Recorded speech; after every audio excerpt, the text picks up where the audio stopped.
The great thing about being in a band is you have the freedom to do anything you want. I never wanted to turn my back on the intimacy that you get from a crowd. I mean, I love playing arenas and I love playing stadiums, and that shit is amazing. But to this day, we will always play venues where we can get as close as we can to the audience. Like I always say, you follow the music, and where the music was taking us was to something bigger.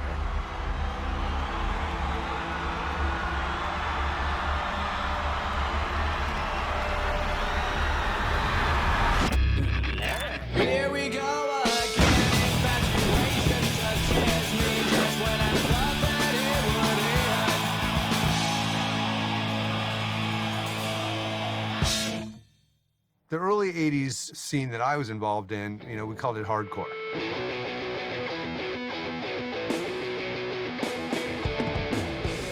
It was hyper-violent, it was extremely transgressive. The sound coming out of LA was a real California sound, and I'd say that the sound coming, you know, from the East Bay was almost more of a British sound. The birth of punk in the Bay Area happened in San Francisco, and there was this kind of rise in nationalist, skinhead, racist kind of stuff going on. When I first came to San Francisco, it was all hardcore bands. There was no melody going on whatsoever. And when you went to a show, it was dangerous, and you were most likely going to get beat up. Punk had assimilated some of the things that I didn't like about metal. All the attitudes, though, being violent and aggressive and that sort of thing, I really didn't like that. To me, it was more like, this has got to be fun.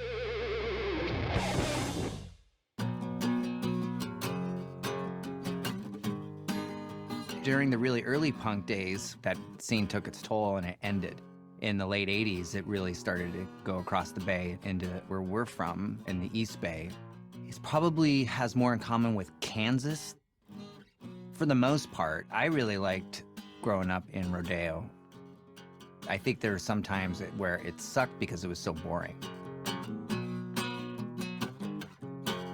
I didn't have a record store in my hometown ever. I had a little cassette player, a little boombox about yay big, and I would get cassettes and demo tapes and stuff, but that was really the high point of my musical collection. You know? The first conversation we ever had was about music in the school cafeteria, and we were 10 years old or something like that. We sort of bonded over, you know, listening to just heavy rock music, AC/DC and early Van Halen and Rat. And the big transition for me was Kill 'Em All, Metallica. Loved Cliff Burton's bass playing. At that time, I think I was just discovering who the other punkers were in my neighborhood or other weirdos and freaks. And I mean, I would spot them from across the street at the bus stop, and I'd go, hey, I bet that person would be my friend. We were growing up. We started gravitating towards alternative and punk rock music. The first time I went to a show, I went to go see my friend's band play at Gilman. They were called No Dogs. And I was 15. There was so much like chaos and camaraderie. People were weird, people were nerds. I just kind of felt at home. The East Bay punk scene emerged out of necessity. You look at a lot of old punk photos and everybody looks so cool, right? If you look at the early East Bay punk scene, there's no costume. They just look dorky and frumpy, and there's this sense of fun about it. The Bay Area needed a place like Gilman. It was a reaction to the climate of racism and corruption that had been happening in the punk scene. It was a place to come together without fear of getting beat up or ripped off. People needed a forum where they could come and feel like they could express themselves in a safe environment. And Gilman filled that void. Gilman Street as a venue was like legendary to me and to my other friends. It was like this mythological place, you know, like that you didn't even really know how to imagine, because like you had spent so many hours as a teenager thinking about what it must have been like to have been a punk in the Bay Area punk scene, you know? Gilman's like a set from an 80s movie where all the punk kids hung out. You see years of graffiti. On a good day, you don't smell the bathrooms there.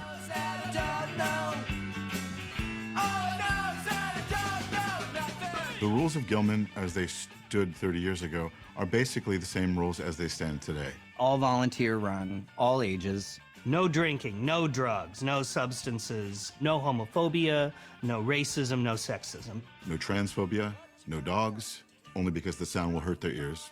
Gilman loves dogs. People can come there and just feel free to be themselves, and a place where you can let your freak flag fly. You know, it's beautiful. You know, I'm an atheist, but it's like entering a church, the closest to me to entering a church. It's probably the only place in the world that we played and weren't drinking on stage at the same time. I mean, what a bummer. I remember the first show there, like our third song, someone threw the basketball and just hit me right in the nose. Oh, so this is Gilman Street. I was absolutely blown away. I mean, I'm getting chills now just thinking that was a life-changing moment. I can remember just looking, going, holy fuck, there is nothing like this. This is unbelievable.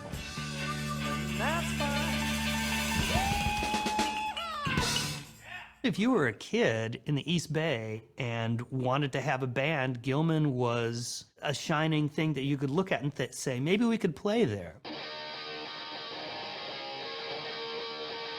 We started Sweet Children like right around 1987. I wrote a song called Sweet Children.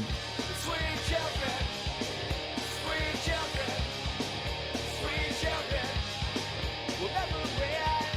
I played it for Mike, and we sat down and started kind of figuring out the arrangement together. Then more songs kind of kept coming, and that's pretty much how it's always been. Billy might come in with a song fully written. He might come in with a song and we hash it out together, or say, I got this piece, and I'll say, I got something that goes great with that. Mike's strength is just, you know, he's a natural, and he's dedicated as a bass player and as a musician. He plays every day, and he has a pure love for music. Billy's a very strong songwriter. When everybody was focused on being the greatest guitar player in the world, he found a conscious decision to focus on songwriting. Billy has a lot to say, and always has. For him, it's been a journey to get those things out. Staring out of my window, watching the cars go rolling by. There was times where we would drive out to places like Christie Road and with an acoustic guitar and have a bunch of friends meet us out there with a couple 12 packs of beer, and we considered that a show. It just kind of became like this little monument for all of our friends to go to. We used to go out and smoke dope and drink beer, and it was by the railroad tracks. It was really kind of picturesque. Those were the best times.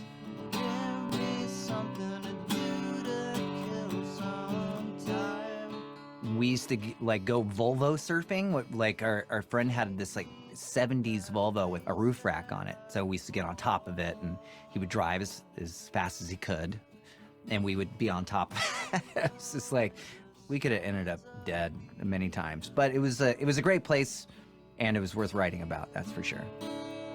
Take me to the tracks at Christie Road. Yep. Trying to get a gig was like the hardest thing in the world. You felt like giving up because you couldn't play anywhere. The whole scene was DIY. Bands would book their own shows. They would book their own tours. If no one's gonna put out your record for you, put it out yourself. If you don't have anywhere to play, make your own venue. Play in a basement, play in a garage. That's what Tim Yohannan really started, was the DIY ethic. He was an old Arab dude that was super punk rock and communist. Was he even an Arab? Am I making that up? Tim Yohannan was the founder of Maximum Rock and Roll magazine, and he decides to put the money into opening Gilman Street. Billy Joe got Tim Yohannan's number.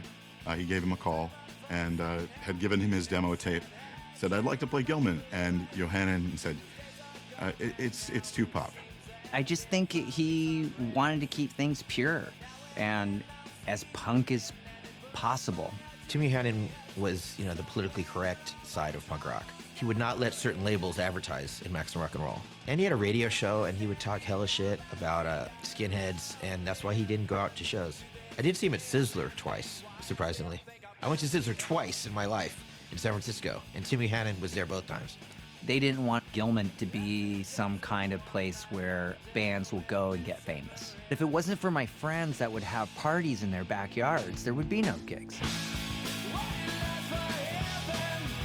We would ask to play anywhere we could. We'll play your garage, we'll play in a backyard. Our friends' older brothers would be throwing a keg party, and we're like, can we play? You know, it's just opportunity to sling your guitar on and make a mess.